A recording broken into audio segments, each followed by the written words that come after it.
बिहार में विधानसभा चुनाव होना है। चुनाव में यूं तो अभी 4-5 महीने का समय है, लेकिन आजकल जो भी घटनाएं हो रही हैं उसे चुनाव में मुद्दा बनाने और उसे अपने विरोधियों को निशाना बनाने के लिए उपयोग किया जा रहा है।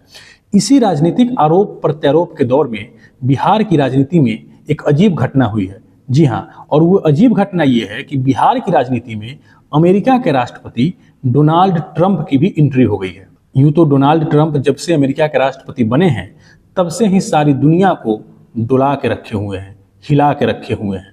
कभी ट्रेड डील के नाम पर, तो कभी टैरिफ के नाम पर, तो कभी युद्ध के नाम पर, तो कभी सीज फायर के नाम पर। लेकिन दुनिया के सबसे बड़े और ताकतवर नेता डोनाल्ड ट्रंप बिहार की राजनीति में क्या कर रहे हैं, यह बड़ा सवाल है।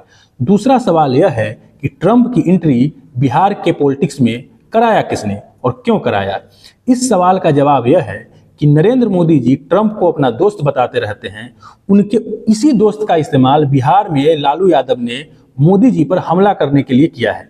जी हाँ, लालू यादव ही वह व्यक्ति हैं जिन्होंने डोनाल्ड ट्रंप को बिहार की राजनीति में घुसा दिया है। राजद सुप्रीमो ने नरेंद्र मोदी पर निशाना साधने के लिए डोनाल्ड ट्रंप का प्रयोग किया। 22 अप्रैल को पहलगाम में हुए हमले के बाद 6-7 मई की रात भारत और पाकिस्तान के बीच जो सैन्य टकराव हुआ और फिर जो 10 मई की रात सीज फायर हुआ, उसमें अमेरिकी राष्ट्रपति की भूमिका को लेकर लालू यादव ने सवाल उठाया है। भारत और पाकिस्तान के बीच सैन्य टकराव के बाद जो शांति हुई, जो सीज फायर हुआ, उसका श्रेय अमेरिकी राष्ट्रपति डोनाल्ड ट्रंप ने लिया और कई बार बयान दिया। हालांकि भारत सरकार ने इसका खंडन किया और कई बार किया, लेकिन मीडिया रिपोर्ट में दावा किया गया कि अमेरिका के दबाव में भारत ने युद्ध विराम किया, जबकि पाकिस्तान की हालत युद्ध में कमजोर थी। ऐसे में सवाल यह उठता है कि भारत ने अचानक सीज फायर क्यों किया। विपक्ष की तरफ से लगातार यह सवाल उठाया जा रहा है। दूसरी तरफ भाजपा और नरेंद्र मोदी जी ऑपरेशन सिंदूर को जीत की तरह प्रचारित कर रहे हैं और उसे चुनाव में मुद्दा भी बना रहे हैं। ऑपरेशन सिंदूर के बाद प्रधानमंत्री का बिहार में भाजपा ने जबरदस्त स्वागत किया। पूरे पटना को युद्ध के मैदान के तौर पर सजाया गया, लेकिन प्रधानमंत्री का वह रोड शो, एयरपोर्ट से लेकर भाजपा कार्यालय तक का वह रोड शो असफल रहा। बिहार के लोग प्रधानमंत्री का स्वागत युद्ध जीते नायक के तौर पर करने घर से बाहर नहीं आए और प्रधानमंत्री जी भी गाड़ी से बाहर नहीं निकले। अमूमन प्रधानमंत्री रोड शो में गाड़ी से बाहर निकलते हैं, हाथ हिलाते हैं, अपने चाहने वालों का अभिवादन स्वीकार करते हैं, उन्हें देखने आई जनता का अभिवादन स्वीकार करते हैं। लेकिन इस बार प्रधानमंत्री बिहार में पटना में जो रोड शो हुआ उसमें गाड़ी से बाहर निकले ही नहीं, क्योंकि जनता उन्हें देखने आई ही नहीं और भाजपा का यह कार्यक्रम असफल हो गया। उसके अगले ही दिन एक सभा में बिहार में ही प्रधानमंत्री ने ऑपरेशन सिंदूर को लेकर कहा कि वादा पूरा करके बिहार आया हूं। इससे साफ जाहिर है कि बिहार में बीजेपी विधानसभा चुनाव में ऑपरेशन सिंदूर को चुनावी मुद्दा बनाने जा रही है।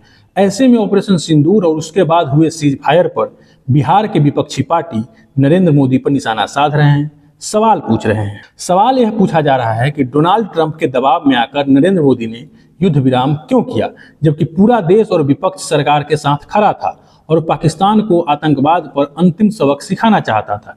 ऐसे में नरेंद्र मोदी की सरकार ने विपक्ष और देश को कॉन्फिडेंस में लिए बिना सीज फायर क्यों कर दिया। सीज फायर हुआ तो हुआ, लेकिन सीज फायर की घोषणा अमेरिकी राष्ट्रपति डोनाल्ड ट्रंप क्यों कर रहे थे। ऐसे में सवाल तो उठता ही है। यही सवाल उठाया राजद सुप्रीमो लालू यादव ने। यह घटना 25 जून को हुई। 25 जून को लालू यादव ने सोशल मीडिया हैंडल एक्स पर एक कार्टून शेयर किया। इसमें प्रधानमंत्री नरेंद्र मोदी को ट्रंप की गोद में बैठा हुआ दिखाया और लिखा, लोटस के आका पोटस। यहाँ लोटस का मतलब कमल यानी भाजपा से है और पोटस का मतलब अमेरिका के प्रेसिडेंट ट्रंप से है।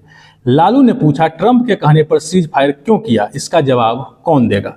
इससे साफ पता चल रहा है कि विधानसभा चुनाव में विपक्ष भाजपा और नरेंद्र मोदी को सेना के नाम पर राजनीति नहीं करने देगी, ऑपरेशन सिंदूर को मुद्दा बनाने नहीं देगी। अगर बीजेपी ऑपरेशन सिंदूर को चुनाव में मुद्दा बनाती है तो विपक्ष सीज फायर पर सवाल करेगा। डोनाल्ड ट्रंप के बयान पर, सीज फायर का क्रेडिट लेने के बयान पर भी सवाल करेगा। दूसरी तरफ लालू यादव के उस कार्टून पर भाजपा ने भी पलटवार किया। कार्टून के जवाब में बीजेपी ने भी एक कार्टून शेयर किया। इसमें प्रधानमंत्री रही इंदिरा गांधी की तस्वीर के सामने लालू यादव हाथ जोड़े खड़े हैं। इंदिरा गांधी की तस्वीर के नीचे लिखा है आपातकाल की तानाशाह 1975 और लालू की तस्वीर के पास लिखा है तानाशाह के पुजारी 2025, जो आपको स्क्रीन पर दिख रहा होगा। हालांकि बीजेपी का यह जवाब कुछ तर्क से परे है। समझ से भी परे है, क्योंकि पूरा देश जानता है 1975 में आपातकाल लगाने वाली इंदिरा गांधी के खिलाफ लालू यादव ने संघर्ष किया था, जेल भी गए थे। लालू यादव सरीखे नेता आपातकाल की ही उपज हैं। उन्होंने इंदिरा गांधी के खिलाफ संघर्ष किया है, मीसा के तहत वो जेल में रहे हैं। यह अलग बात है कि आज राजद और कांग्रेस गठबंधन में है, लेकिन लालू यादव को तानाशाह का पुजारी कहना कुछ समझ से परे है, क्योंकि लालू यादव इस तानाशाह के खिलाफ संघर्ष करते हुए ही नेता बने हैं। लालू यादव के खिलाफ और कई आरोप हो सकते हैं और हैं भी, जैसे जंगल राज का आरोप, चारा घोटाला का आरोप, परिवारवाद का आरोप, जैसे तमाम आरोप लालू यादव पर हैं। लेकिन जिस इमरजेंसी और इंदिरा गांधी के बहाने भाजपा लालू को निशाना बना रही है, उसी इमरजेंसी से तो लालू यादव निकले हैं। बीजेपी जो उस वक्त जनसंघ थी, उसने भी इंदिरा गांधी और आपातकाल के खिलाफ संघर्ष किया था। ऐसे में बीजेपी का यह कहना कि लालू तानाशाही के पुजारी हैं, कुछ समझ में नहीं आ रहा है। आपातकाल के बाद बनी सरकार में समाजवादी और जनसंघी एक साथ सरकार में थे। लालू यादव ने नरेंद्र मोदी को डोनाल्ड ट्रंप के बहाने निशाने पर लिया, तो बीजेपी ने लालू यादव पर इमरजेंसी के बहाने हमला किया। ऐसे में आप किसको सही मानते हैं? कमेंट में जरूर लिखें। क्या लालू यादव सच में तानाशाह के पुजारी हैं? क्या आपातकाल के समर्थक हैं? दूसरी तरफ क्या डोनाल्ड ट्रंप के दबाव में ही ऑपरेशन सिंदूर का सीज फायर हुआ था? अपनी प्रतिक्रिया जरूर दें। धन्यवाद, आभार। मैं निखिल कुमार। वीडियो को लाइक और शेयर करें। हमारे चैनल जनता बोध को जरूर सब्सक्राइब करें।